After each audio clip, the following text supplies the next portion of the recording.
దయామయీ, ఆకలితో ఉన్న వారికి అన్నమిచ్చిన కరుణామయీ, వేదనలో ఉన్న వారికి ఓదార్పైన వెలుగువి, యేసు మార్గం చూపించిన ప్రేమగల తల్లివి.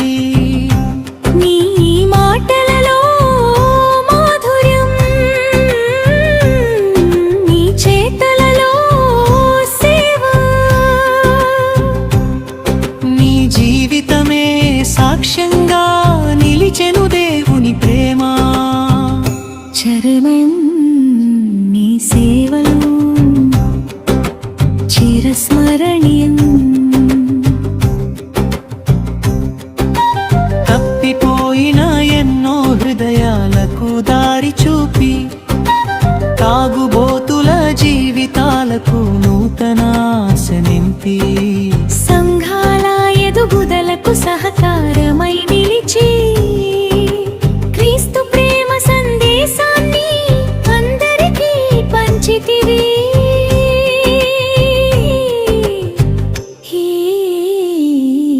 ఈ రోజు మా మధ్య లేకపోయిన ఆపకమై ఉంటావు. దేవుని రాజ్యంలో ఆనందంగా నిత్యం వెలుగుతావు. ముగింపు బుచ్చమ్మ అమ్మా, నీ సేవలు చిరస్మరణీయం. నీ ప్రేమకు మా వందనాలు నిత్యం అర్పణీయం.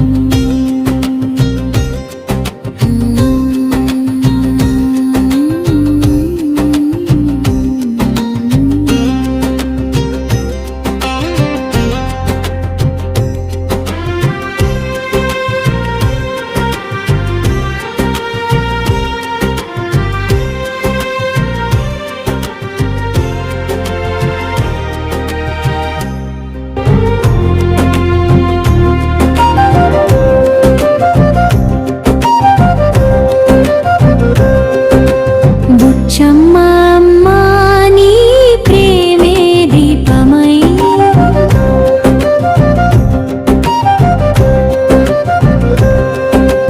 బాధలో ఉన్న వారికి ఆశగా వెలిగెనే.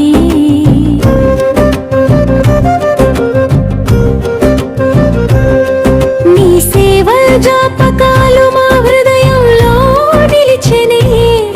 యేసయ్య ప్రేమను చూపిన మాతృమూర్తివే. అనాథ పిల్లల కన్నీరు తుడిచిన దయామయీ, ఆకలితో ఉన్న వారికి అన్నమిచ్చిన కరుణామయీ, వేదనలో ఉన్న వారికి ఓదార్పైన వెలుగువి, యేసు మార్గం చూపించిన ప్రేమగల తల్లివి. నీ మాటలలో మాధుర్యం, నీ చేతలలో సేవ, నీ జీవితమే సాక్ష్యంగా నిలిచెను దేవుని ప్రేమ. చరమం నీ సేవలు చిరస్మరణీయం. తప్పిపోయిన ఎన్నో హృదయాలకు దారి చూపి, తాగుబోతుల జీవితాలకు నూతన ఆశ నింపి, సంఘాల ఎదుగుదలకు సహకారమై నిలిచి, క్రీస్తు ప్రేమ సందేశాన్ని అందరికీ పంచితివి.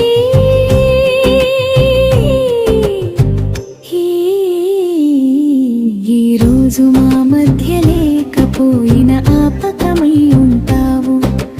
దేవుని రాజ్యంలో ఆనందంగా నిత్యం వెలుగుతావు. ముగింపు అంతయు 24 సంవత్సరం, మరి 12 నెలలు మన దేవుడు మన కుటుంబాలని మన సంఘాలని అన్ని కాసి కాపాడిన దేవుడికి నిండు వందనాలు చెల్లిస్తున్నాము. మరి ఈ నెలలో 19వ తారీఖు మరి అయ్యగారు గురాసిపాలెం గ్రామంలో మరి 2వ చర్చి కట్టించాడు. మరి అది 19వ తారీఖు నైట్ సెమీ క్రిస్మస్ జరుపుకుంటున్నాము. మరి ఆ విధంగా మరి దేవుడి సన్నిధిలో మరి చెప్పాలని నేను వచ్చి ఉన్నాను. కానీ 3 రోజుల నుంచి నాకు ఆరోగ్యం బాగుంటలేదు. ఈ పాట మొత్తం పాడతాను కానీ పాడలేకపోయాను. దయతో నన్ను క్షమించాలి. కొన్ని చరణాలు వదిలేశాను.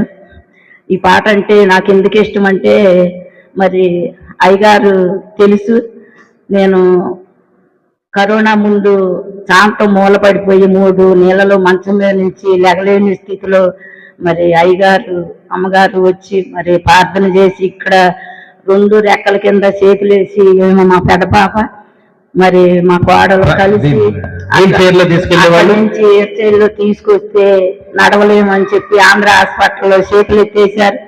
ఎత్తేసినప్పటికి నా దేవుడు నాకు ఉండాడని చెప్పి మరి అయ్యగారికి 21 రోజులు ప్రార్థన చేయించిన తర్వాత దేవుడు మరి నాతో మాట్లాడి ఈ రీతిగా నుంచోబెట్టాడు. మరి మీ అందరూ మరి దగ్గరికి వచ్చి ఎట్లా నిలబడ్డానంటే నిజంగా దేవుడిచ్చిన ఉచితమైన కృప చేత మరి నిలవలేని స్థితిలో నన్ను నిలబెట్టాడు దేవుడు. మరి దేవుడికి నిండు వందనాలు చెల్లిస్తున్నాను. ఈ 3 రోజుల నుంచి అసలు బాగోవట్లేదు. ఎందుకంటే అసలు ఏమైంది తెలియదు. మరి మా పెద్ద పాప దేవుడికి నేను గర్భంలో ఉండగానే సమర్పించుకున్నాను. ఎవరు పుట్టినా మరి నీ సేవకు సమర్పించుకుంటానయ్యా అనుకున్నాను. ఆ రీతిగానే మందులు ఆడకపోతే బతకని చెప్పి కొండపల్లి అమెరికన్ హాస్పిటల్లో చెప్పారు. అయినప్పటికీ నాకు డెలివరీ టైం వచ్చే వరకు కూడా నేను ఏ మందు వెళ్ళా వేసుకోలేదు. మరి 3 రోజుల నుంచి మా పెద్ద పాపని కౌగిలించుకొని ముద్దు పెట్టుకొని నువ్వు ధన్యురాలువు, నువ్వు ధన్యురాలువు, నువ్వు ధన్యురాలువు అని మనసు ఓకే కలవరం పెట్టేస్తుంది. ఏంటి ప్రభువా ఇట్టంటే ఏమైంది నాకు అర్థం కావట్లేదు.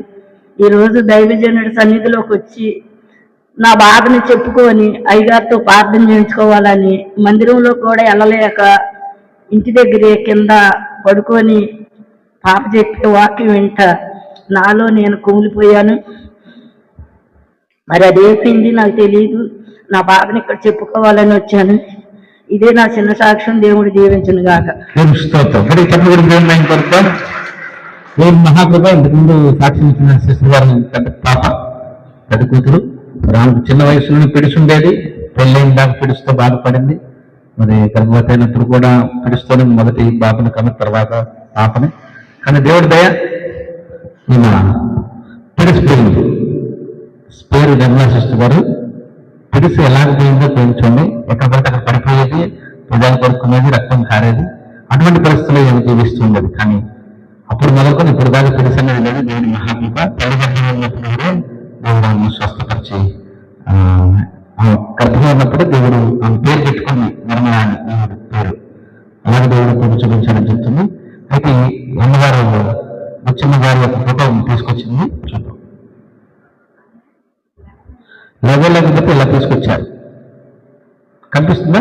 కుర్చీలో కూర్చొని అక్కడి నుంచి ఇక్కడ రావడానికి కనీసం ఒక 20-25 నిమిషాలు పట్టింది. అక్కడే కూర్చుండిపోయింది. మళ్ళీ లేవాలన్నా లేకపోతే 2 మనుషులు మోసారు. ఇలా తీసుకొచ్చారు. ఇవాళ చక్కగా నడుచుకుంటూ వచ్చి లోపలికి వచ్చి సన్నిధిలోకి వచ్చి పాట పాడి దేవుని మహిమపరిచి సాక్ష్యం ఇచ్చింది. ఇది కేవలం దేవుని కృప. మరి మన కనులకు ఆశ్చర్యము, మన చెవులకు ఆశ్చర్యం అనిపించిన దేవునికి చూపించిన దేవునికి మహిమ కలుగును గాక. ఈ కార్యక్రమాన్ని మీరు వీక్షించారు. బుచ్చమ్మ గారు చేసిన సేవా విధానంలో మనం నేర్చుకోవాల్సింది ఎంతో ఉంది. ప్రభు ప్రేమను ఆమె చాటారు.